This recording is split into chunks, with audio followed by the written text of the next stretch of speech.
Hello বন্ধুরা, কেমন আছো? দেখো, কাঁঠালের আটি ছেলে খেতে খুব ভালোবাসে। কালকে মটন নিয়ে এসেছিলো হোটেল থেকে। সেই মটন এক পিস আছে, চুনো মাছের চচ্চড়ি আছে, আবার চিকেন করে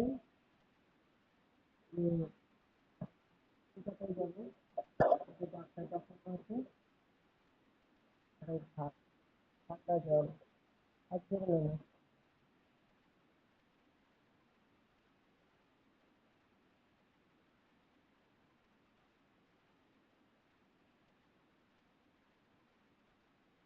রান্না করে রাখলাম, দুদিন খেতে পারবে।